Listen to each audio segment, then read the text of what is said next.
Hello again. We're going to talk now about stage 2 of mind love, and that's arguing with God. Last time we talked about being worldly driven, using the world's standards to make decisions, and that is usually where people fall into, even Christians who haven't been trained in transforming their minds. So, how I've defined arguing with God in the workbook on page 131 is it's defending our personal preferences in spite of knowledge of the will of God. So a couple of things going on here in this arguing phase. One is that there is a knowledge of the will of God emerging. It's beginning to surface. Now, it might not be front and center, but we certainly have a sense that there's another will that's at play. And this is what we're fighting against. We don't argue if there's only one will. If there is only one decision on the table, it's an easy case. This is the place to go. But what we need to do now that we're moving out of the worldly stage is to check, is that decision that's on the table that I'm about to step into, is that a worldly derived decision, or is it a godly or spirit-led decision? So if you critique that and you decide, okay, this has really come about through a worldly review of all my options and the information. I want to take this job. I want to go to this college. I want to marry this person. If that's coming from a worldly perspective, it's time to take a break, bring it before the Lord, and ask for His wisdom on what is His will for your life. And now, if that's different to your worldly decision, it might be the same. If so, well done on coming to that place of a godly decision through other means. Once the Holy Spirit speaks into your life, you may well have and probably will now two options on the table. What's it going to be?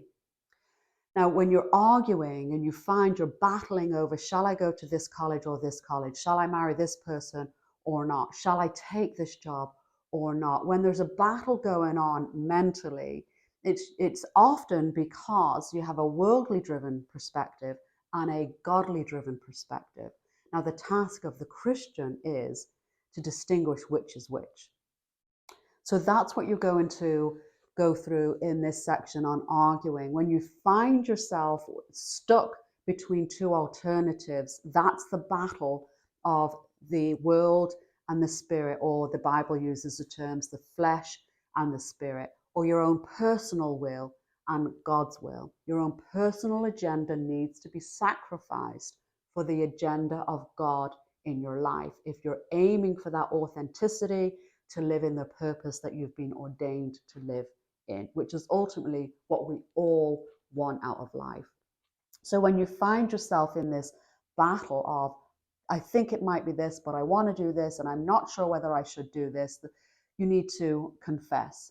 Confess to God that you've been putting your own personal agenda above His. And with that confession, you will find that the grace of God will help you minimize your own desires and put them aside and increase your desires for God's will. So confession is a great tool here for when you're caught in that arguing. Just confess to God, Lord, I don't want my personal preference to outshadow what you want for me. Help me make that clear. And He will answer that prayer. Another thing that we have in the confession stage of this in the book is, it's on page 72, confess the lack of trust that hinders you from walking confidently under His superior judgment. Obviously, God's judgment is better than ours. His ways are higher than our ways. His thoughts are higher than our thoughts. No matter how well we can rationalize our own opinions and our own preferences, they are never better or higher than God's.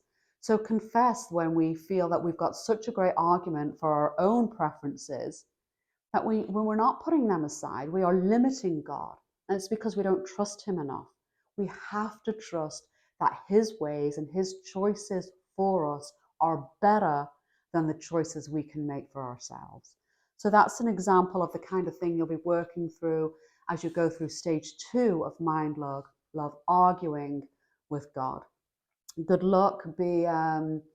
humble as you lay yourself and sacrifice yourself for God's higher judgment. Be humble to accept that, and He will inform your mind and put you on the path to that perfect peace in God. God bless you all.